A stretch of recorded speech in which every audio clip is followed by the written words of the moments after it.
అతని కామెడీతో నవ్వించారు, యాక్టింగ్తో మైమర్పించారు. హీరోలతో పాటు తనకు క్రేజ్ ఉందని నిరూపించారు.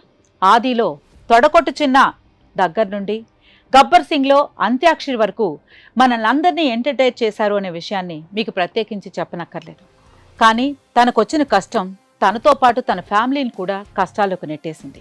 మన పెదాల మీద చిరునవ్వు తెప్పించిన ఫిష్ వెంకట్ గారి కష్టాల్లో మనం తోడుగా నిలబడలేమా? రండి, మనందరం ఉన్నామనే భరోసాతో పాటు చేయూతనిద్దాం. హిట్ టీవీ ప్రెజెంట్స్ చేయూత.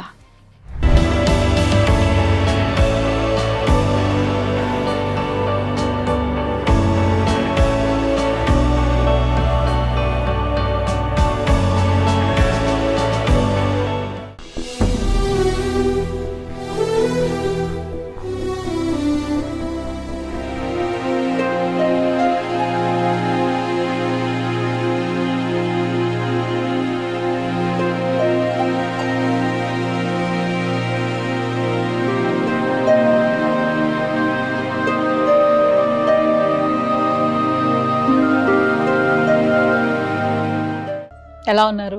పర్లేదమ్మా, బాగున్నాను. కానీ మిమ్మల్ని ఇలా చూస్తే నాకు చాలా బాధగా ఉంది.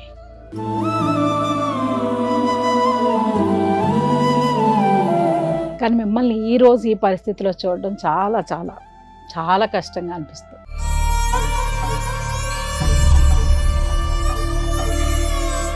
అసలు ఎలా, ఏంటి, అసలు ఎలా జరిగింది? అసలు ఏమైందంటే అమ్మ, షూటింగ్లో చిన్న మేకులు గుచ్చుకున్నాను. ఈ మేకులు గుచ్చుకోవడం వల్ల సెప్టిక్ అయ్యి దాన్ని నేను పోల్చుకోక అది బాగా సెప్టిక్ అయింది.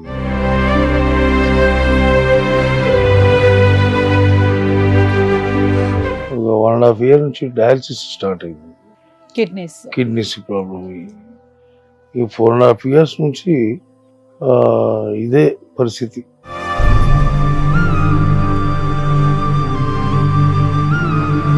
చాలా ఫేస్ చేస్తున్న ఇబ్బంది అంతా. అంటే ఆత్మాభిమానం మిమ్మల్ని కట్టిపడేసింది కదా? అంతే అమ్మ. ఎవ్వరికి చెప్పకుండా ఒక అడుగు అంటే ఒక్కసారి ట్రై చేద్దామనే థాట్ కూడా మీకు రాలేదమ్మా.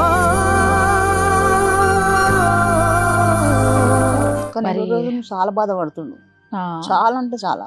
సో పిల్లలు అయితే మీకు సపోర్ట్ చేసే పరిస్థితి? వాళ్ళకు కొంచెం ప్రాబ్లమే కదా.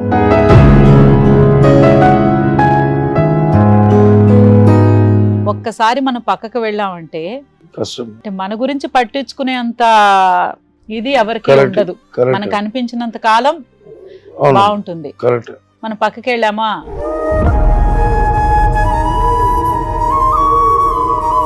స్క్రీన్ పైన మనం కొన్ని రోజులు కనిపించలేదంటే ఇంకా అడిగే వాళ్ళు ఉండరు అనేది చిన్నప్పటి నుంచి వింటూ వచ్చాను. బట్ అది ఈ రోజు నిజమని మీ ద్వారా మరొకసారి నిరూపించారు.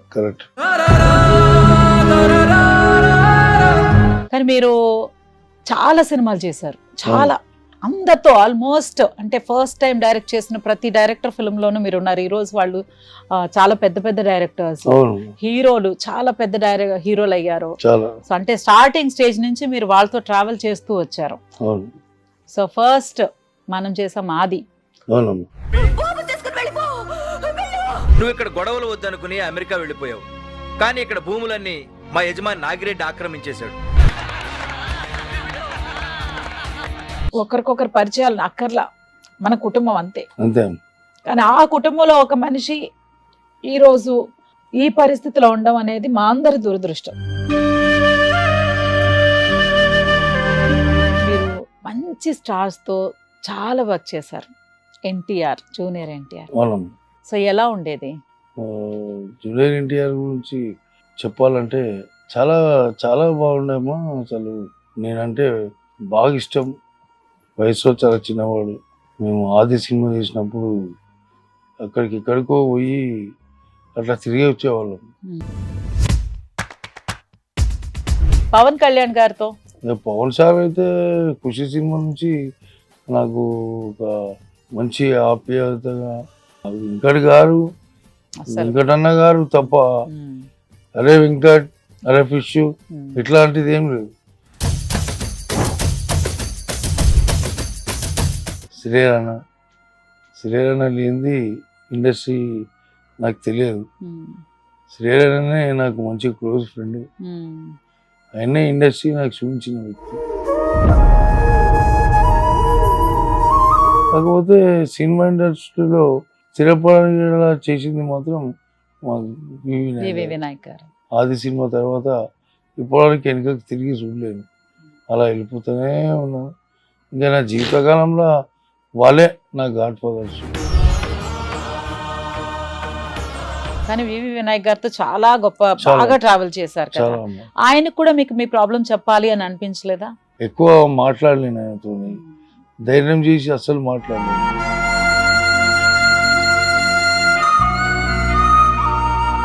అసలు మీరు బాగుండాలి, మీరు బాగుండాలి, ఆరోగ్యంగా ఉండాలి, మీ కుటుంబంతో మీరు సంతోషంగా జీవించాలి. మీరు స్క్రీన్ పైన కనిపించకపోవడం అనేది ఆడియన్స్ వాళ్ళు చాలా మిస్ అవుతారు. చాలా అమ్మా, చాలా.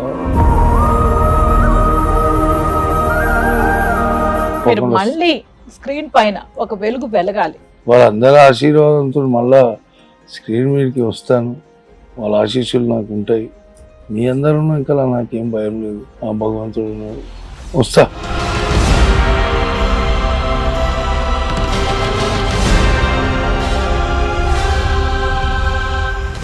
నమస్తే. నమస్తే అమ్మ. ఎలా ఉన్నారు? పర్లేదమ్మా, బాగున్నాను. కానీ మిమ్మల్ని ఇలా చూస్తే నాకు చాలా బాధగా ఉంది.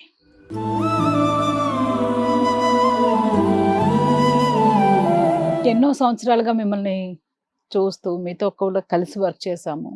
కానీ మిమ్మల్ని ఈ రోజు ఈ పరిస్థితిలో చూడడం చాలా చాలా చాలా కష్టంగా అనిపిస్తుంది.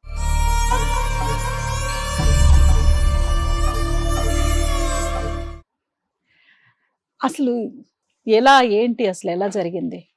అసలు ఏమైందంటే అమ్మ, షూటింగ్లో చిన్న మేకులు గుచ్చుకున్నాము. ఈ మేకులు గుచ్చుకోవడం వల్ల సెప్టిక్ అయ్యి దాన్ని నేను పోల్చుకోక అది బాగా సెప్టిక్ అయింది. అయిన తర్వాత హాస్పిటల్లో జాయిన్ కావడం అయింది.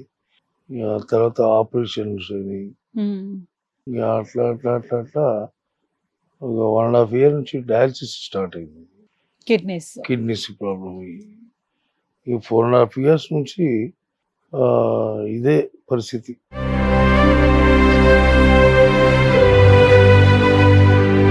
మీరు ఆల్మోస్ట్ 5 సంవత్సరాలు 4.5 ఏళ్ల నుంచి కష్టపడుతున్నారు. కానీ మనమంతా ఒకే కుటుంబం, అమ్మా కళామ తల్లి బిడ్డలం, అంతే. సినిమా కుటుంబం. కానీ మీ విషయం ఎవ్వరికీ తెలియలేదు. తెలియజేయలేను. ఇప్పటి వరకు కూడా అసలు ఎవరిని కూడా సంప్రదించలే, తెలియజేయలే.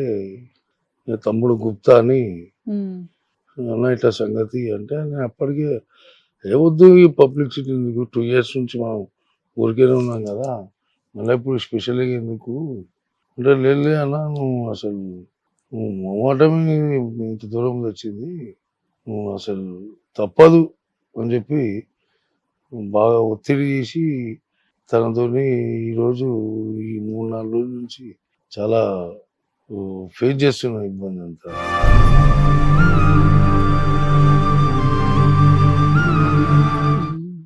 ఇక ఏ భగవంతుడు ఏందనేది ఇంకా తెలియదమ్మా. అసలు మీరు బాగుండాలి, అమ్మా మీరు బాగుండాలి, ఆరోగ్యంగా ఉండాలి, మీ కుటుంబంతో మీరు సంతోషంగా జీవించాలి. అంటే అసలు అంటే ఆత్మాభిమానం మిమ్మల్ని కట్టిపడేసింది కదా. అంతే అమ్మా. ఆత్మాభిమానంతో ఎవ్వరికీ చెప్పకుండా చెప్పకుండా ఒక అడుగు అంటే ఒక్కసారి ట్రై చేద్దామనే థాట్ కూడా మీకు రాలేదమ్మా. కానీ మనం అంటే చిన్నప్పటి నుంచి నేను ఇక్కడే ఉన్నాను కాబట్టి చెప్తారు కదా, out of sight is out of mind అని. మన ఎదురుగా ఉన్నంత కాలం మనం అందరితోనూ ఉన్నట్టే. ఒక్కసారి మనం పక్కకు వెళ్ళామంటే కష్టం. అంటే మన గురించి పట్టించుకునే అంత ఇది ఎవరికి ఉండదు. మనకు అనిపించినంత కాలం బాగుంటుంది. మనం పక్కకి వెళ్ళామా, స్క్రీన్ పైన మనం కొన్ని రోజులు కనిపించలేదంటే ఇంకా అడిగే వాళ్ళు ఉండరు అనేది చిన్నప్పటి నుంచి వింటూ వచ్చాను. బట్ అది ఈ రోజు నిజమని మీ ద్వారా మరొకసారి నిరూపించారు. కానీ మీరు చాలా సినిమాలు చేశారు, చాలా అందరితో ఆల్మోస్ట్ అంటే ఫస్ట్ టైం డైరెక్ట్ చేసిన ప్రతి డైరెక్టర్ ఫిల్మ్ లోనూ మీరు ఉన్నారు. ఈ రోజు వాళ్ళు చాలా పెద్ద పెద్ద డైరెక్టర్స్, హీరోలు, చాలా పెద్ద హీరోలు అయ్యారు. సో అంటే స్టార్టింగ్ స్టేజ్ నుంచి మీరు వాళ్ళతో ట్రావెల్ చేస్తూ వచ్చారు. సో ఫస్ట్ మనం చేసాం అందులో ఎన్టీఆర్ గారు, జూనియర్ అవును, ఎన్టీఆర్ గారితో జూనియర్ వర్క్ NTR. చేశారు. ఆయనతో మీ అనుబంధం, తర్వాత పవన్ కళ్యాణ్ గారితో అసలు ఆ చాలా. హీరో అని లేదు, ఆ డైరెక్టర్ ఈ డైరెక్టర్ అని లేదు, లేదు, మొత్తం చాలా ఫిల్మ్స్ అందరితో కలిసి వర్క్ కలిసి చేశారు. చేసాము. రవిశంకర్ గారు కానివ్వండి, రవితేజ గారు కానివ్వండి, అసలు చాలా ఏ పేరు అంటే ఇక మర్చిపోయే పేరేం లేదు, మీరు లేదు, చెయ్యని లేదు. పేరు లేదు. లేదు, అసలు వాళ్ళతో మీ అనుబంధం ఎలా ఉండేది? చాలా మంచి అనుబంధం అమ్మా. కాకపోతే పరిస్థితి ఇది అని చెప్పలేని బంధం. ఇక అంటే అట్లాంటి బంధం అంటే వాళ్ళతోని నాకున్న సన్నిహితం అట్లాంటిది కాబట్టి నేను ఎవరిని కూడా చెప్పలేకపోయినా. ఇక తప్పు నాదే. కాకపోతే ఏంటంటే స్టార్టింగ్ నుంచి కూడా నేను ఎవరికి కూడా చెప్పడము ఏంది మన పరిస్థితి ఇది, మీరు ఎలా అని చెప్పుకునే పద్ధతి అయితే ఇప్పటివరకైతే లేదు. ఇప్పుడు ఈ సందర్భము వచ్చింది కాబట్టి తప్పదు అనేసి ముందుకు రావాల్సి వచ్చింది, కానీ లేకపోతే ఇప్పుడు కూడా అసలు నాకు ఇంట్రెస్ట్ లేదు చెప్పడం అనేది. బాధ తట్టుకోలేక ఆత్మాభిమానం అవును. ఆయన్ని అసలు అంటే ఒక మనసు సినిమా అంగీకరించట్లేదు. ఎవరు తెలియదు ఇంకా ఆయనకి ఇట్లా అయిందని చెప్తలేడు. ఉమ్, అప్పటికి టార్జన్ అని అన్నాడు చెప్పమని, ఉమ్, అస్సలు చెప్పనిస్తలేడు. చెప్పనట్లేదు. మీకు ఎంతమంది పిల్లలమ్మా?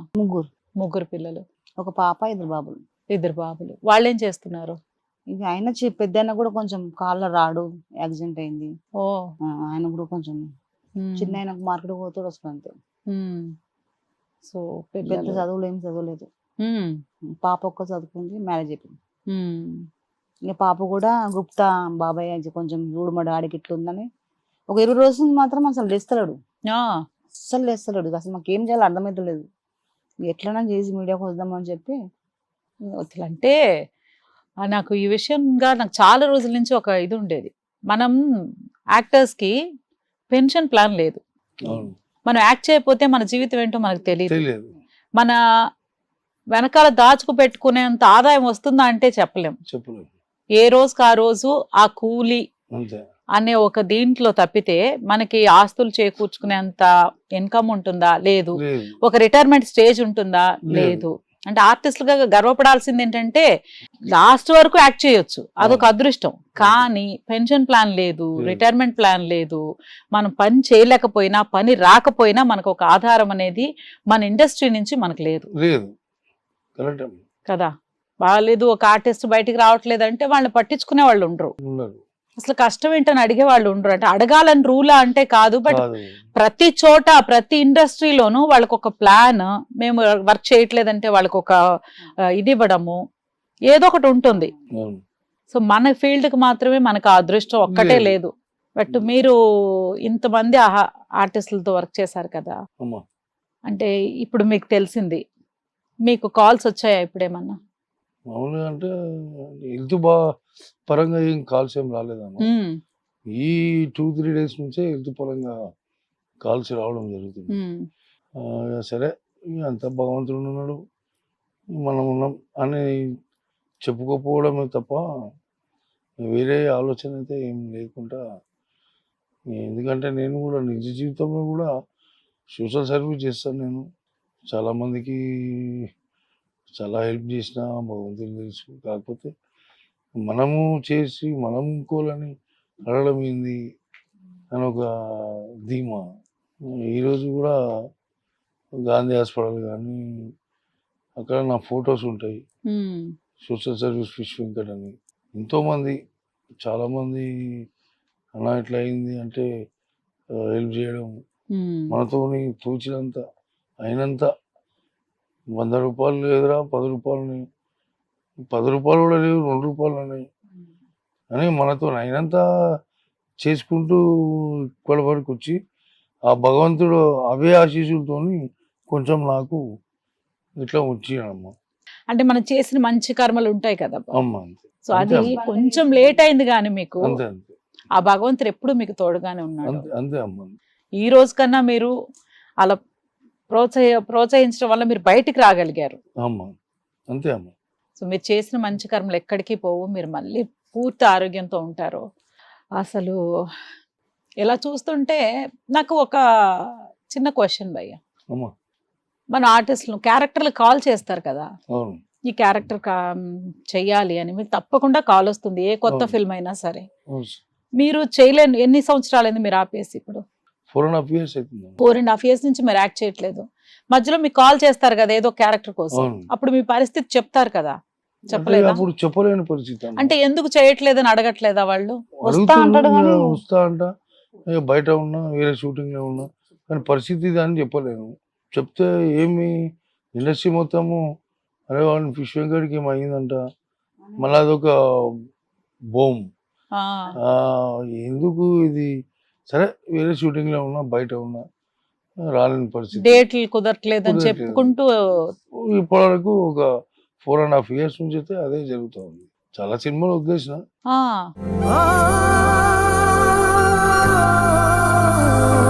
చెప్పుకోదగ్గట్టు అన్నది అయితే ఏం లేదమ్మా. ఇదంతా ఇదే, ఇక అబద్ధాలు చెప్పడమే ఒక 4.5 సంవత్సరాల నుంచి. మొన్నోడు కాల్ వచ్చింది షూటింగ్ ఉందని, లేకపోతే అసలు వస్తా అని చెప్తుంది కానీ రానని చెప్తలేడు, నా పరిస్థితి ఉందని చెప్తలేడు. ఆ, చెప్తే ఇక అంత రూములు వెళ్తాయని అనే భయం. అట్లా భయము. ఇక కొంతమంది అయితే ఆ, మొత్తము స్టోరీ మొత్తం రాసుకున్నారు 2-3 సినిమాలు. ఉమ్, నువ్వు చేయకపోతే అన్న మాకు నీతోనే మాకు మంచి లైఫ్ చేద్దాం, మీరు ఒక సెంటిమెంట్ ప్రతి సినిమాకి.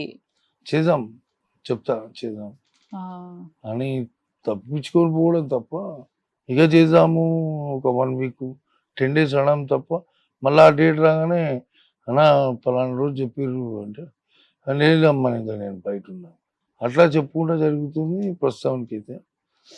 ఇక ఇప్పుడు పరిస్థితి బాగా ఘోరంగా ఉంది కాబట్టి ఇక బయటకు వచ్చినమ్మా. ఇక అందరూ అంటారు, మా భార్య కూడా చిరంజీవి గారిని ఒకసారి కలిస్తే అన్నయ్య మీకు 100% హెల్ప్ చేస్తాడు, అన్నయ్య ఓకే అంటే ఇంకా కిడ్నీలు వేసుకున్నట్టే ఉమ్.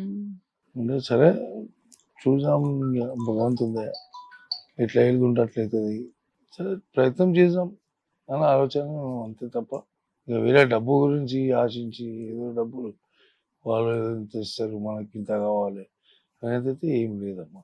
ఉండుంటే మీరు 4.5 సంవత్సరాల ముందే వచ్చేసి ఉండేవారు కదా. వచ్చేసి ఉండేవాడిని. కానీ ఆరోగ్యం దాన్ని కూడా మీరు లెక్క పెట్టకుండా ఎవరిని బాధ పెట్టకూడదు, నా ప్రాబ్లం చెప్పి ఎవరిని ఇబ్బంది పెట్టకూడదు అని మీ గొప్ప మనసుకి మరొకసారి నమస్కరిస్తాను. అంతే అంతే అమ్మా, థ్యాంక్ యూ అమ్మా, థ్యాంక్ యూ. కానీ ఆ గొప్ప మనసుకి మీకు ఇంకా గొప్ప జీవితం రావాలని అయితే నేను కోరుకుంటున్నాను. ఈ రోజు మీరు హిట్ టీవీకి వచ్చారు అంటే అసలు మిమ్మల్ని ఈ పరిస్థితిలో చూస్తానని అయితే నేను ఎప్పుడు అనుకోను కూడా. అనుకోలేదు.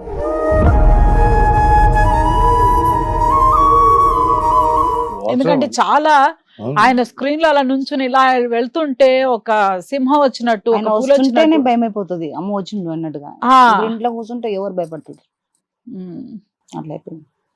ఇప్పుడు పవన్ కళ్యాణ్ గారు, మన చిరంజీవి గారు మన అందరికీ పెద్ద దిక్కు. అవును.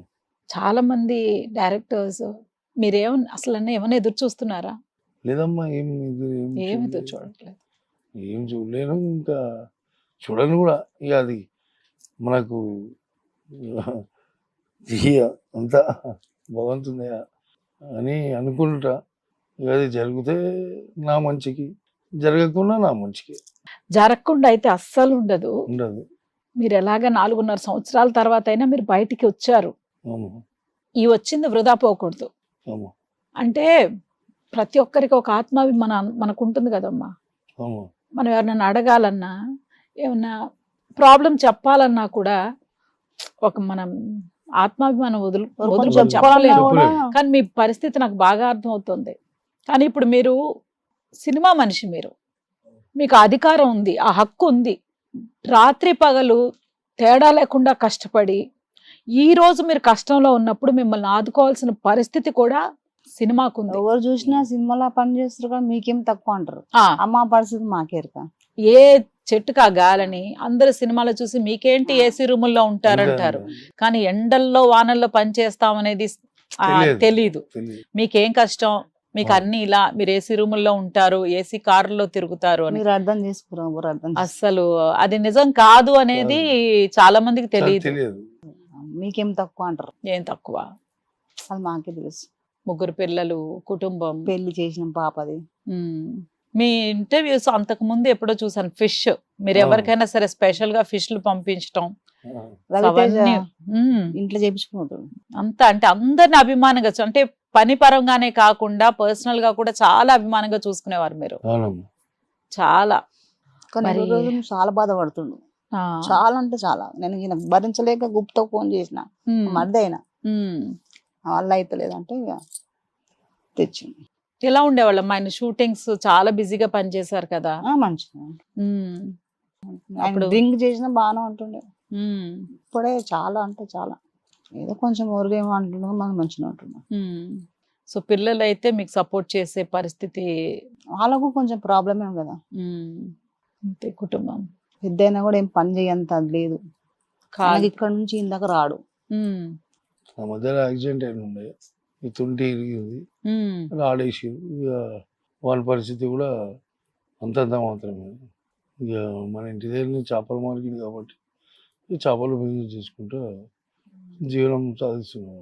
ఉమ్, మంచి మంచి హాస్టల్లో లేచిన కానీ చదువుకోలేరు అప్పుడు. ఇప్పుడు చదవలే అనుకుంటున్నాడు. ఉమ్.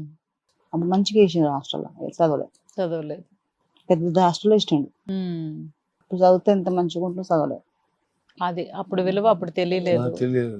ఆ రోజు చదువుకుని ఉంటే ఈ ఈ రోజు మేము మంచి ఉంటుండము. ఫ్యూచర్ ఫ్యూచర్ వాళ్ళకి బాగుండేది, మీకు బాగుండేది. సపోర్ట్ బాగుండేది, support. అన్ని కొంచెం. ఇక చదువుకున్న వాళ్ళు ఉంటే సపోర్ట్ ఉన్నట్టే కదా. ఉమ్, చదువుకోకుండా ఉంటేనే సపోర్ట్ లేక. ఈయన పొద్దున్న పోయి రాత్రికి వస్తారు, పిల్లలు వెంట తిరగడము ఇట్లా. ఉమ్. మీ డాడీ సినిమాలో పని చేస్తుంది మస్తు సంపాదన ఇట్లా పిల్లలు కూడా అంటారు. ఆయన పరిస్థితి మాకు ఎట్లా. ఉమ్. అక్కడ ఎంత కష్టపడి ఆ ఆ సొమ్ము తెస్తున్నాం అనేది పిల్లలకి తెలియదు. తెలియదు తెలియదు. అంటారు, ఫ్రెండ్స్ అంటారు. మీకేం తక్కువ, మీకేం తక్కువ, మీ డాడీ. ఏం పని అంతే. చేస్తారు, ఇంట్లో ఉండాలి మంచి. ఆయన తెస్తాడు కదా అట్లా ఫ్రెండ్స్. మనకి జీవితంలో మన పిల్లలకి మనం కోరుకోవాల్సింది ఏంటంటే మంచి స్నేహితులు దొరకాలి. అంతే. అది మంచి స్నేహితులు దొరికితే తప్పితే పిల్లలు మన పెంపకం మీద సగమే ఆధారపడి ఉంటుంది, సగం ఫ్రెండ్స్. అంతే, ఫ్రెండ్స్. ఫ్రెండ్స్ వల్లనే సో ఈరోజు వాళ్ళు ఇబ్బంది పడుతున్నారు, మేము. మీకు మనకు సపోర్ట్ ఇబ్బంది. లేకుండా పోయింది. నాకు ప్రాబ్లమే, ఆయనకు ప్రాబ్లమే. ఆ మేకు ఏ షూటింగ్ లో మీకు తగిలింది? విజయవాడలో ఒక పెద్ద హాస్టల్ ఏదో ఉందమ్మా, ఉమ్, కాలేజ్ చేసేది ఉన్నాయి. తను హీరోగా ఓ 2-3 మూవీస్ ఏదో చేసిండంట. ఉమ్, అయితే ఆ సినిమాలో నేను, రావు రమేష్ గారు, ఉమ్, విలియం ప్రకాష్, ఒక 5-6 మంది వెళ్ళి చేసినాం ఢిల్లీ, ఆగ్రాలో. ఉమ్, ఆ కొత్త షూ చేసేసరికి వేసుకునేసరికి మీకు ఆ షూలో ఉంది. వేసుకున్న రోజు ఏం లేదు, 2వ రోజు నుంచి అది నొప్పి పెట్టడం స్టార్ట్ అయింది. ఉమ్, సరేలే అని చెప్పి హైదరాబాద్ వచ్చిన తర్వాత సోమేలా జాయిన్ అయినా హాస్పిటల్లో. ఉమ్. అది సెప్టిక్ అయింది. సెప్టిక్ అయ్యి అక్కడ నుంచి స్టార్ట్ అయింది. చిన్న ఆపరేషన్ కూడా జరిగింది. చిన్న Okay. ఆపరేషన్ అయింది. మీకు షుగర్ ఉంది, షుగర్ వచ్చింది. వచ్చింది. షుగర్ రావడం వల్ల అది సెప్టిక్ బాగా సెప్టిక్ ఎక్కువ. బాగా అయిపోయి ఇక బీపీ, థైరాయిడ్ ఇవన్నీ వచ్చేసి బాగా రియాక్ట్ అయిపోయింది. అంటే కొన్ని రోజులు ఒక 3 years వరకు అట్లా మెయింటైన్ అయింది. తర్వాత కిడ్నీలకు బీపీ, షుగర్ బాగా అయిపోయి రివర్స్ అయిపోయింది. అది కిడ్నీల మీద 1.5 year నుంచి కిడ్నీల ప్రాబ్లం. ఇక డైలీ వీక్లీ 3 times డయాలసిస్కి వెళ్తుంది. డయాలసిస్ పోయి రావడం, ఇక ఇంట్లో ఉండడం. సోమ్యంలోనే రాశారు నిమ్స్కి వెళ్ళమని. వాళ్ళే డైరెక్ట్ పంపించేసారు. అక్కడ నెల 15 రోజులు ఉన్నాము. వాళ్ళే అంత చూసుకోరు. అక్కడ ఉన్నప్పుడు మంచిగా వచ్చాడు. ఈ గాంధీలో చేయించుకున్నప్పటి నుంచే కొంచెం. సో కాలు మొత్తం ఇన్ఫెక్షన్ వచ్చేసింది కదా. అంటే ఈ కాలు ఇది ఏమైపోయిందంటే కొంచెం ఇట్లా లావ్ అయితే, ఇంతకుముందు ఇదే కాలుకు ఆపరేషన్ జరిగింది. ఆపరేషన్ జరిగితే అప్పుడు షుగర్ వచ్చినప్పుడు ఎవరైతే డాక్టర్ ఉన్నారో రమేష్ గారు అని, అతనికి ఫోటో తీసి పంపించాను. అన్న ఇట్లా బాగా లావ్ అయింది, ఏంటి పరిస్థితి అంటే, ఆ ఫోటో చూసి అతను ఒక 2-3 మెడిసిన్స్ పంపించాడు. ఇవి వేసుకో తగ్గుతాను. ఆ వేసుకునేసరికి ఇక వాటర్ బయటికి రావడం స్టార్ట్ అయింది. ఆ టాబ్లెట్ వాడడంతో మొత్తం వాటర్ అంతా బయటికి రావడం, ఇక అట్లా తగ్గి ఇట్లా అన్ని బయటికి రావడం చర్మం అంతా ఇట్లా జరిగి ఇక మళ్ళీ స్కిన్ స్పెషల్ వెళ్ళిపోతే లేదు లేదు నేను ఇది చేస్తాను అని చెప్పి ఆయన వేరే మెడిసిన్ యూజ్ చేస్తున్నాం. ప్రస్తుతానికి ఇప్పుడు కొంచెం ఓకే అమ్మ. ఇప్పుడు కొంచెం ఓకే, ఇప్పుడు ఇంకా కొంచెం చాలా ఘోరంగా ఉండే. ఇప్పుడు కొంచెం ఒక 2 days నుంచి మంచిగా ఉంది కాల్. ఆ ఒక మేకు మేకు మేకు వల్ల ఇక అంత పని చేసింది. సినన్న తలసాని శ్రీనివాస్ యాదవ్ గారు అమ్మాయి ఏంటి అంకుల్కి ఇట్లా అయింది పట్టించుకోరా అది ఇది అని చెప్పేసి వాళ్ళ అల్లుడు పాపం ఒత్తిడి చేసి 3 రోజుల నుంచి రమ్మని హాస్పిటల్లో జాయిన్ అమ్మని వాళ్ళ ఓన్ హాస్పిటల్ ఇక్కడ ఉందని బీచ్ల దగ్గర ట్రీట్మెంట్ అంతా నేను చూసుకుంటా, నేను పక్కల మనిషిని పెట్టుకొని నువ్వు బయట ఎందుకు తిరుగుతున్నావు, మేము లేమా అని చెప్పేసి సీనన్న కొడుకు సాయి ఎక్స్ఎంపీ వీళ్ళందరూ రే బాబాయ్ నువ్వు రావాలి అని ఇక 3 రోజుల నుంచి రేపు రేపు రేపు ఈరోజు ఇక బయలుదేరదామని అనుకునేసరికి మనది ఉంది కదా ఈ జోడు చూసుకొని వెళ్ళిపోదాము. ఇక మళ్ళీ పోయినామంటే మళ్ళా ఎప్పుడు రిలాక్స్ అవుతామో తెలియదు అని చెప్పి ఇక్కడికి రావడం జరిగిందమ్మ. చూసారా, మీరు చేసిన మంచి పనులు ఎక్కడికి పోవు. వాళ్ళు మీ విషయం తెలియగానే వచ్చారు, మీ గురించి తెలియగానే ఈ రోజు మిమ్మల్ని కలిసి మాట్లాడే ఒక ఇది నాకు అవకాశం వచ్చింది. అవునమ్మా. అసలు చెప్తారు కదా అంటే మన ఇంటి ప్రాబ్లమ్స్ ఎవరికి చెప్పొద్దు, మనం ఎట్లా ఉంటున్నాము ఇంట్లో 4 గోళ్ల మధ్య అనేది మన జీవితం. కానీ ఏదైనా హెల్త్ ఇష్యూస్ రోగం ఏదైనా ఉంటేనంట దాన్ని 10 మందికి చెప్పాలంట.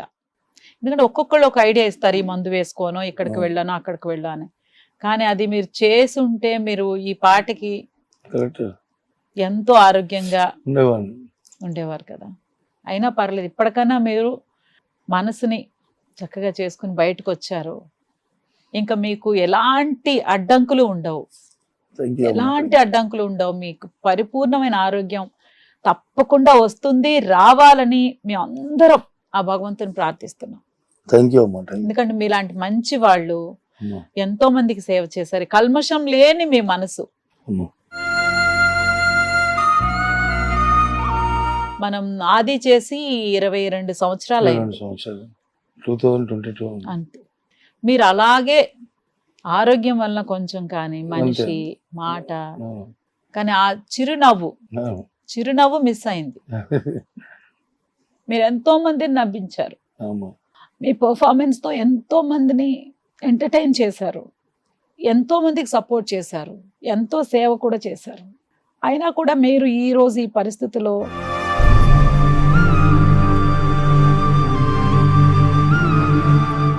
ఇలా ఒక ఆర్టిస్ట్ గా మనం రోజు కలవకపోవచ్చు, మాట్లాడుకోకపోవచ్చు, కలిసి పని చేయకపోవచ్చు, కానీ మన కుటుంబంలో ఒక్కరిలా ఉన్నారు అంటే అదే ముఖ్యం కదమ్మా. సినిమా ఇండస్ట్రీ అంటే మన కుటుంబం సభ్యులమే అందరం. ఎవరికి ఏమైనా కూడా మన అనుకుంటాం కాబట్టి మన కుటుంబం.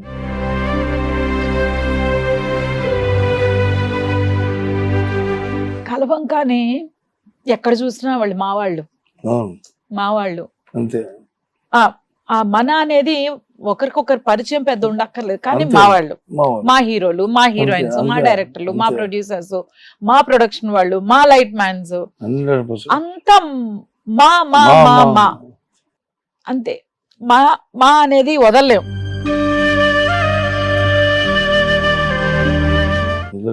ఒకరికొకరు పరిచయాలు అక్కర్లా, మన కుటుంబం అంతే. కానీ ఆ కుటుంబంలో ఒక మనిషి ఈరోజు ఈ పరిస్థితిలో ఉండడం అనేది మా అందరి దురదృష్టం. మీరు స్క్రీన్ పైన కనిపించకపోవడం అనేది ఆడియన్స్ వాళ్ళు చాలా మిస్ అవుతారు. చాలా వాళ్ళందరి ఆశీర్వాదంతో మళ్ళా స్క్రీన్ మీదకి వస్తాను, వాళ్ళ ఆశీస్సులు నాకు ఉంటాయి అని నమ్ముతున్నా. మీ అందరూ ఇంకా నాకేం భయం లేదు, ఆ భగవంతుడు ఉన్నాడు, వస్తా తప్పకుండా రావాలి. మీరు మళ్ళీ అసలు అలా స్క్రీన్ పైన ఒక వెలుగు వెలగాలి. వెలుగుతామా, కంపల్సరీ వెలుగుతాం. అదైతే నేను తప్పకుండా కోరుకుంటున్నాను. తప్పకుండా.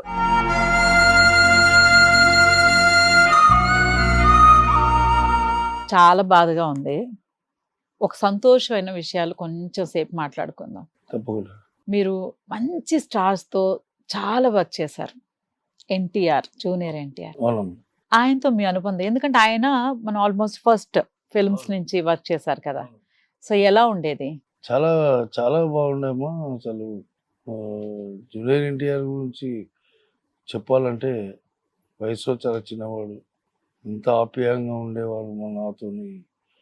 మేము ఆది సినిమా చేసినప్పుడు ఎక్కడికో పోయి అట్లా తిరిగి వచ్చేవాళ్ళం. అంత ఆప్యాయంగా మాకు పేరున ఆ ఆది టీంలో అందరికంటే నేనంటే బాగా ఇష్టం. హరికృష్ణ గారికి, అరే ఫిష్ అని హరికృష్ణ గారు కారు వెళ్తూ కూడా పిలిచేవారు. అప్పుడు నేను విజయనగర కాలనీలో ఉండేవాడిని. అప్పుడు హరికృష్ణ బాబు కూడా విజయనగర కాలనీలో ఉండేది. ఎంత ఆప్యాయంగా పిలిచేవారు. అట్లనే సేమ్ హరికృష్ణ గారు ఎంతనో, హరికృష్ణ ఎన్టీ రామారావు ఎంతనో, సేమ్ జూనియర్ ఎన్టీఆర్ కూడా సేమ్ అంతే అమ్మా. అంత ఆప్యాయంగా ఉండేవారు. అవును, నేను 2 సినిమాలు చేశాను, ఆది, అల్లరి రాముడు. రెండిట్లోనూ చిన్నప్పుడు బాబుకి మదర్ గా చేశాను అప్పుడు. ఆహా. సో ఎక్కడ కనిపించినా అన్నపూర్ణ స్టూడియోలో కానీ ఎక్కడ కనిపించినా మాట్లాడతారు. అబ్బో బాగా. ఎక్కడ కనిపించినా అమ్మ ఎలా ఉన్నారు. అవును. సో అంత క్లోజ్ గా, మీరు ఇంకా క్లోజ్ కదా, చాలా క్లోజ్. చాలా క్లోజ్ అమ్మా, బాగా క్లోజ్. అసలు ఇక ఏవేవో చాలా ప్రేమ పాటలు ఎక్కువ. పాడుకున్న ప్రేమ, ఎన్టీఆర్ గారికి ప్రేమ చాలా చాలా చాలా ఎక్కువ విపరీతమైన ఉంటుంది. ప్రేమ. ఇంకా ఆయనకి ఇట్లా విషయం ప్రాబ్లం తెలియదు, తెలియదు. ప్రాబ్లం ఇప్పుడు తెలియదు. తెలుసు, ఇప్పుడు తెలుస్తుంది ఇప్పుడు తప్పకుండా. తెలియవచ్చు, తెలిస్తే మాత్రం తెలియాలి కూడా. ఇమీడియట్ గా తెలిసాక react మిమ్మల్ని మన ఇండస్ట్రీలో నాకు తెలిసి సగం పైగా మిమ్మల్ని ఎందుకు చెప్పలేదు అని, మాకెందుకు ఇంతకాలం నువ్వు అవును. చెప్పకుండా ఉన్నావు అని అడిగే వాళ్ళే ఎక్కువ ఉంటారు. ఎక్కువ ఉంటుంది. వాస్తవం వాస్తవం. పవన్ కళ్యాణ్ గారితో ఇక పవన్ సార్ అయితే ఖుషి సినిమా నుంచి నాకు ఒక మంచి ఆప్యాయతగా వెంకటన్న గారు అని అప్పటి నుంచి ఆయన అంత ఆప్యాయంగా, అసలు వెంకటన్న గారు తప్ప అరే వెంకట్, అరే ఫిష్ ఇట్లాంటిది ఏం లేదు. అరే అనే మాట ఈ రోజు వరకు అయితే ఆయన పవన్ సార్ నోట్లగా నేను వినలేను. ఎవరిని కూడా అన్నది కూడా తెలియదు నాకు. నాకు తెలిసింది మాత్రం వెంకటన్న గారు, వెంకట్ గారు. చాలా మర్యాద, చాలా మర్యాద, సాటి మనిషి అంటే అభిమానం. బాగా. సో తర్వాత చిరంజీవి గారి ఇంటికి కూడా మేము ఇద్దరం వెళ్ళినాం. మా నాకు మ్యారేజ్ చాలా అంటే ఇష్టం చిరంజీవి అంటే. బాగా ఫ్యాన్. ఇక లేదు ఇట్లా మా అన్నయ్య ఇంటికి తీసుకెళ్ళు అంటే, ఇక మ్యారేజ్ ఉంది కదా సరే పోదాం పో అని చెప్పి ఇక పెద్దమ్మ టెంపుల్కి వెళ్ళి ఆడికి వెళ్ళి అన్నయ్య ఇంటికి వెళ్తే అసలు మంచి రాణిస్తారో అసలు లేదో అనుకున్నాం, మేమనుకున్నాం అసలు రాణిస్తారో లేదో అనుకున్నాం. అసలు నువ్వు ఇన్ని సినిమాలు చేసినావు, అసలు నేను ముఖ పరిచయం ఏం లేదు. మా తనకు అన్నగారికి నేను తెలుసు, నాకు అన్న తెలుసు, కానీ పరిచయాలు ఏం లేవు. ఏ రోజు కూడా కలవడం లేదు, కలవలేను కూడా. అసలు ఇంటికి పోవడమే ఏ ఫిష్ అనుకుంటా. అరే ఇదేంది నా బాబు, నేను ఎప్పుడు కలిసిన, అసలు కలవలేను నేను.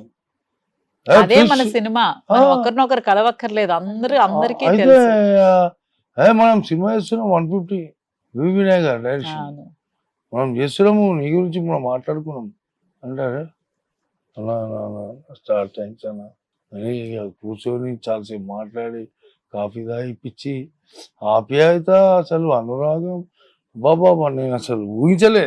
తనైతే అసలు నిజంగానే మాటలే రాలే నాకైతే. అసలు ఇట్లా అంటే నేను కరెక్ట్ అని ఇట్లా మాటలే రైట్ అని.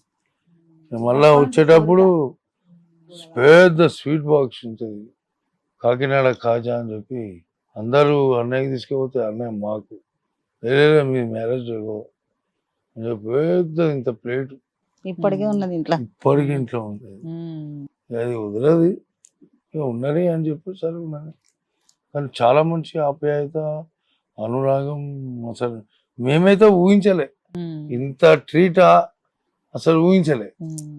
చాలా యాక్సెప్ట్ చిరంజీవి అన్న, అందుకే మామూలుగా కాదమ్మా. హెల్పింగ్ నేచరు అనేది దృష్టికి వస్తే నాకు అంత పెద్దది లేదు. కాకపోతే ఏంటంటే ఆయన ఆధారాభిమానం అనేది చాలా గొప్పది. నేను అనుకుంటున్నా ఏంటంటే అంత గొప్ప వ్యక్తి ఇది అసలు చిన్న విషయం ఇది అని అనిపించింది నాకు. ఏదో సంప్రదించలే, ఇక్కడ ఇప్పుడు కొంచెం మీరు ముందుకు వచ్చారు కాబట్టి అంతే. ఇక మీ ప్రతి అడుగు పువ్వుల బాట అవుతుంది. అంతే అమ్మ, అంతే. అంతా అసలు అందరూ మీరు అక్కడ ఆగిపోయి మీ మనస్కరించక బయటికి రాలేకపోయారు. సో ఇప్పుడు ఆ ప్రాబ్లం ఏం లేదు. వివి వినాయక్ గారితో ఫస్ట్ సినిమా నుంచి యాక్ట్ చేశారు కదా మీరు. నా గాడ్ ఫాదర్ అమ్మ. వివి వినాయక్ గారు ఈరోజు నేను ఇండస్ట్రీకి రావడం శ్రీరణ లేనిది ఇండస్ట్రీ నాకు తెలియదు. శ్రీరణనే నాకు మంచి క్లోజ్ ఫ్రెండ్. 87 నుంచి నాకు మంచి మిత్రుడు. నా దగ్గర ఆయన రావడం, ఆయన దగ్గర నేను పోవడం, ఆయనే ఇండస్ట్రీ నాకు చూపించిన వ్యక్తి. కాకపోతే సినిమా ఇండస్ట్రీలో స్థిరపడేలా చేసింది మాత్రం మా వివి వినాయక్ గారు. ఆది సినిమా తర్వాత ఇప్పటివరకు వెనుకకి తిరిగి చూడలేను. అలా వెళ్ళిపోతూనే ఉన్నాను. ఇంకా నా జీవితకాలంలో వాళ్ళే నా గాడ్ ఫాదర్స్. వాళ్ళు ఎల్లప్పుడూ కూడా సంతోషంగా ఉండాలి, మనస్ఫూర్తిగా కోరుతున్నాను. వాళ్ళందరూ ఇప్పుడు అందరితో ఒక పరిచయం మీకు, కానీ వివి వినాయక్ గారితో చాలా బాగా ట్రావెల్ చేశారు కదా. ఆయనకు కూడా మీకు మీ ప్రాబ్లం చెప్పాలి అని అనిపించలేదా? అనిపించలేదంటే అంటే కలవలేకపోయినాము. సినిమా షూటింగ్ తప్పితే తర్వాత కాంటాక్ట్ లేదు. ఇక ఎప్పుడైనా ఈ సినిమా ఆఫీసు ఇక మళ్ళీ అన్న షూటింగ్ స్టార్ట్ అవుతుందంటేనే కలవడం తప్ప ఇక మిగతా అప్పుడు ఎప్పుడన్నా ఒకసారి కలుద్దామని పోయి ఊరికే సరదాగా పోయి కలిసి అన్న నమస్తే, ఎక్కువ మాట్లాడలేను ఆయనతో, ధైర్యం చేసి అస్సలు మాట్లాడలేను. ఎందుకంటే ఒక గాడ్ ఫాదర్గా ఎన్నుకున్నాం కాబట్టి ఇక అదే రేంజ్లో ఆయన చూస్తూనే ఉంటా. అట్లా అని ఆయన ఎప్పుడు కూడా సపోర్టు, మనకు ఉన్నాడు సపోర్టు. నేను ఎందుకు పోయి కలవాలి, నేను అంటూ ఆయన నాకు ఉన్నాడు, ఆయన ఒక ధీమా. అట్లనే జరుగుతూ ఉంది. ప్రతి సినిమా ఆయనది స్టార్ట్ అయిందంటే ఏది ఉన్నా కానీ ఫిష్ వెంకట రాయంటాడు. పుల్లాల గారితో కానీ రైటర్ గారితో కానీ ఏదైనా సన్నివేశం వచ్చిందా, అరే ఆడ ఫిష్ వెంకట పోయి రాయి అంటే అంత మైండ్ లో ఆయనకు ఉండిపోయింది. కానీ మీరు మిమ్మల్ని చూస్తే నాకు కుచేలుడు గుర్తొస్తున్నాడు. శ్రీకృష్ణుడు గొప్ప భగవంతుడు అని తెలుసు కదా, ఆయన కష్టాలు పడుతూ ఉన్నాడు కానీ కృష్ణుడి దగ్గరికి రావడానికి చాలా లేట్ చేశాడంట. అంటే అంత గొప్పాళ్ళు కదా, మనం వెళ్తే ఎలా రిసీవ్ చేసుకుంటారో అని మీరు అలా ఆగిపోయారు. కానీ వచ్చాక ఇప్పుడు బయటకు వచ్చారు కాబట్టి మీకు మళ్ళీ సెకండ్ ఇన్నింగ్స్ ఆరోగ్యంతో పాటు మీ వర్క్ కూడా చాలా గొప్పగా జరగబోతుంది. చాలా గొప్పగా. మీరు అసలు ముందు బయటికి రావడానికి రీజన్ అమ్మ చెప్పారు. నేను మా మరిది గారిని అడిగాను, గుప్తా గారిని అని. ఆయనతో మాట్లాడదాం వచ్చారు కదా, ఒక్కసారి వచ్చినాము. గుప్తాని మంచి మిత్రుడు, సోదరు లాంటి వాడమ్మా. ఈరోజు మన ఛానల్కు రావడం, ఇంకో ఛానల్తో మీటింగ్ పెట్టడం, దీనికంతా సహకరించిందంతా తమ్ముడు గుప్తానే. మేము ఎందుకులే గుప్తా అంటే, లేదు నువ్వు అసలు మొమాటం ఎక్కువ నీకు, నువ్వు ఖాళీ గమ్మున కూర్చో. అరే నేను కూర్చుంటా, నువ్వేం చేస్తావురా బాబు, అదే ఉందేమో చెప్పింది నాకు. అసలు నువ్వేం మాట్లాడదు. ఏమంటే నువ్వు పరిస్థితి ఇట్లా ఉండి నువ్వు మళ్ళీ ఏమి అంటావు అని నాతో అంటే, నేను గుప్తాకి చెప్పిన మీ దగ్గరికి రావడం, ఈరోజు మన గుప్తానే చేసిన దానికి మేమంతా ఇక్కడికి వచ్చాము. చూడండి, మీరు ధైర్యం చెప్పిన మీ మంచి పనులు ఆల్రెడీ చేసిన మంచి కర్మలన్నీ కలిపి ఇప్పుడు ఆయన నోట్లో నుంచి బయటకు వచ్చింది మాట, ఎలాగైనా ఇప్పటికైనా బయటికి రావాలి అని. మీరు తీసుకున్నది కూడా కరెక్ట్ నిర్ణయం అమ్మ. మన కుటుంబంలో మనుషులు కాబట్టి మనం ఎవరిని అడుగుతాం, మనం ఎక్కడ పని చేసామో వాళ్ళని అడగాలి. అతను కూడా సహాయం industry లో చేస్తారా అనేది మనం అడిగితే కదా తెలుస్తుంది. తెలుసు. అవును. మనం చెప్తే తెలుస్తుంది ప్రాబ్లం, అవును. మనం అడిగితే తెలుస్తుంది వాళ్ళు చేయగలరా లేదా అనేది. కరెక్ట్. అతను చేస్తాడు అమ్మ, ఎందుకంటే ఈవెంట్స్ చేస్తుంటాడు, ఆర్టిస్ట్ గా చేసిండు, ఎన్నో సినిమాలు నా ద్వారా కూడా సినిమాలు చేయడం జరిగింది. నేనంటే మంచి అభిమానం, ఒక సొంతం బ్రదర్ కంటే ఎక్కువ తోబుట్టు లేకుండా, తోబుట్టు కంటే ఎక్కువగా ప్రేమించడము, ఫ్యామిలీతో రావడము, మనం మేము పోవడము, ఇవన్నీ కూడా బాగా జరుగుతూ ఉంటాయి. కాబట్టి అతను అంత కేర్ తీసుకున్నాడు, ఈ రోజు ఇక్కడ వరకు వచ్చిన తీసుకొచ్చారు. అమ్మ. ముందుగా మీకు చాలా చాలా థ్యాంక్స్. పర్లేదమ్మా. చాలా చాలా థాంక్స్. లేకపోతే మీతోటి ఆయనకున్న ఒక మొఖమాటానికి కళాకారుడిని. ఆత్మాభిమానానికి మనిషి కదిలేవారు కాదు. పాపం కరెక్ట్. ఆవిడ ఎంత ప్రయత్నించినా ఆవిడ ఒక్కరి వల్ల కాలేదు, కాదు. నీ వల్లనే అట్లా అనకండి అన్న. అసలు మీకు ఎలా అనిపించింది ఆయన అలా మీరు చాలా 3 months బ్యాక్ నిమ్స్ లో ట్రీట్మెంట్ చేయించుకున్నాను, డయాలసిస్. అప్పుడే నేను అన్న అట్లానే అంటాడు అంటే అప్పుడు ఒప్పుకోలేదు అసలు. సరే మీరు వద్దు గుప్తా, నేను ఇప్పటిదాకా ఎవరిని చేయి చాపలేదు, ఆ లైఫే నాకు వద్దని చెప్పి అంటే సర్లే నేను కూడా లైట్ తీసుకున్నాను. అయితే 4 days బ్యాక్ ఫోన్ చేసి బాగా ఏడుస్తూ మాట్లాడింది. నాకేం అర్థమైతే లేదు, అన్న పరిస్థితి అస్సలు బాగోట్లేదు, నువ్వు రా అంటే నేను వచ్చాడు కాదు. నేను ఆఫ్టర్ షూట్ ఫిలిం ఛాంబర్ వాళ్ళు కూడా ఫోన్ చేసారు, చదలవాడ శ్రీనివాసరావు గారు, ఆయన కూడా 1 lakh డొనేట్ చేశారు. నా ఆశ ఏంటంటే యాక్చువల్లీ నేను కూడా ఇండస్ట్రీ మీద పిచ్చితోటి నేను హైదరాబాద్ వచ్చా, నేను కూడా ఆర్టిస్ట్నే, కాకపోతే ఒక స్థాయికి వెళ్ళలేదు అంతే. అన్నతోటి కూడా చాలా సినిమాలు చేశాను. ఆది సినిమా నేను కూడా అప్పుడు చిన్నపిల్లోడిని, చిన్న ఏజ్. ఈ అందరూ హీరో డైలాగులకి ఫైట్లకి క్లాప్స్ విజిల్ చేస్తే నేను డైలాగ్స్ కి గోల గోల చేసేవాడిని. మాది సొంతూరు మచిలీపట్నం, గుడివాడ పక్కన. అవునవును. మచిలీపట్నం అక్కడ రామకృష్ణ థియేటర్లో అప్పుడు మూవీ వస్తే మీరు నమ్ముతారు లేదు కానీ ఒక 70 times వెళ్ళా అది మూవీకి. ఒక 70 times వెళ్ళా. ఆ సాంగ్స్కే కానివ్వండి, ఈయన డైలాగే కానివ్వండి, ఏదైనా కానీ మంచి మూవీ అని చెప్పి ఒక 70 times వెళ్ళా. ఖాళీ దొరికితే ఆ మూవీకి వెళ్ళిపోయాను. ఇక ఇక్కడ రావడంతో నాకు బాయ్ మూవీ నాగార్జున గారిది అన్నపూర్ణ స్టూడియోలో జరుగుతుంది. అదే టైంలో అన్న వాళ్ళ పాపది మ్యారేజ్. అంటే ఫుల్ టైం షూటింగ్స్ చేస్తే నాకు ఆఫ్టర్ మ్యారేజ్ తర్వాత ఆ అమౌంట్ అడ్జస్ట్ అవుతలేదు. అట్లా అని చెప్పి 2010లో నేను ఈవెంట్ని స్టార్ట్ చేసిన వెడ్డింగ్ ప్లానర్గా. అన్న వాళ్ళ పాపది కూడా నేనే చేశాను.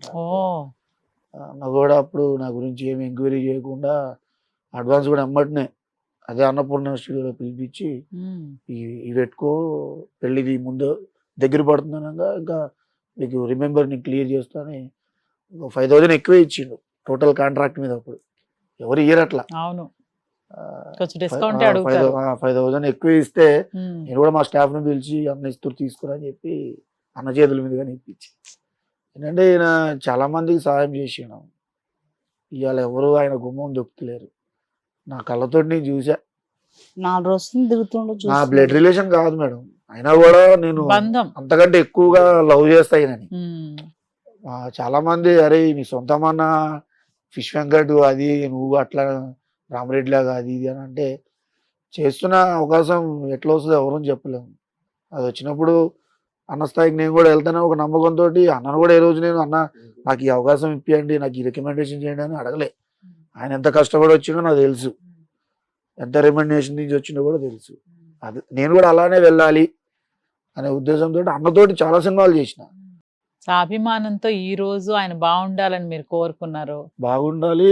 చిరంజీవి గారు కూడా పొన్నంబాల గారికి చేసినట్టు మన తెలుగు ఇండస్ట్రీ మన వ్యక్తి చాలా సినిమాల్లో అన్నయ్యతోటి చేసాడు చిరంజీవి గారితో. కొంచెం చిరంజీవి గారు కొంచెం ఆయన మీద ఒకసారి చూస్తే మళ్ళీ వెండితెర మీద మళ్ళీ అందరినీ నవ్విస్తాడు. ఆ నమ్మకం ఉంది నాకు. తప్పకుండా చిరంజీవి గారికి తెలియజేసే బాధ్యత మీరు కూడా తీసుకోవాలి. తప్పకుండా. ఈ రోజు ఎలాగూ మీరు చేయి పట్టుకొని ముందుకు తీసుకొచ్చారు, అది ఊరికే పోదు. ఇండస్ట్రీలో ఉన్న పెద్దలందరూ నేను కూడా మనస్ఫూర్తిగా నమస్కరించి పాదాభివందనం చేస్తూ ఇండస్ట్రీ పెద్దలందరినీ కోరుకునేది ఒక్కటే, ఫిష్ వెంకట్ గారిని మీరు అందరూ చూశారు, మీ అందరూ అవకాశాలు ఇచ్చారు. ఆయన ఆయన కృషి ఆయన చేస్తూనే వచ్చారు. బట్ ఈరోజు ఆయనకి మీ చేయూత కావాలి, మీ సపోర్ట్ కావాలి, మీ బ్లెస్సింగ్స్ కావాలి. తప్పకుండా మీరు అందరూ ముందుకొచ్చి ఫిష్ వెంకట్ గారిని ఆదరించాలని, ఆయన పూర్తిగా ఆరోగ్యవంతులయ్యే వరకు మీరు పరిపూర్ణమైన సపోర్ట్ అందించాలని హిట్ టీవీ ద్వారా మేము అందరం కోరుకుంటున్నాం. Thank you. మీకు హిట్ టీవీ ద్వారా చేయగలిగిన చిన్న ఉడతా భక్తితో మీరు కూర్చో. థ్యాంక్ యూ అమ్మా. మీరు ఎప్పుడు ఆరోగ్యంగా, ముందు కంటే ఇంకా ఆరోగ్యంగా, సంతోషంగా అందరినీ సంతోష పెట్టాలని, మీరు కుటుంబంతో చాలా సుఖంగా జీవించాలని మనస్ఫూర్తిగా కోరుకుంటున్నాను. అమ్మ ముఖం చూడండి, ఎంత కళ అమ్మవారిలా ఉన్నారు ఆవిడ.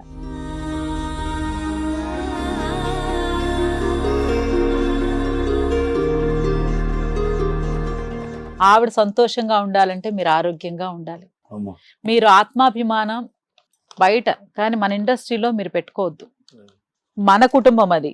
మనం కష్టపడి పని చేసామంటే మన అన్ననో తమ్ముడినో అక్కనో చెల్లినో అడగడంలో తప్పు లేదు. తప్పులేదు. వాళ్ళు సహాయం చేస్తే అది సహాయం అనుకోకండి మీరు. లేదమ్మా. వాళ్ళ బాధ్యత, మిమ్మల్ని కాపాడుకోవాల్సిన బాధ్యత మన సినిమాది, మన కళామ తల్లిది. వాళ్ళందరూ మీకు సపోర్ట్ చేస్తారని, చెయ్యాలని కూడా కోరుకుంటున్నాను. ఆ సపోర్ట్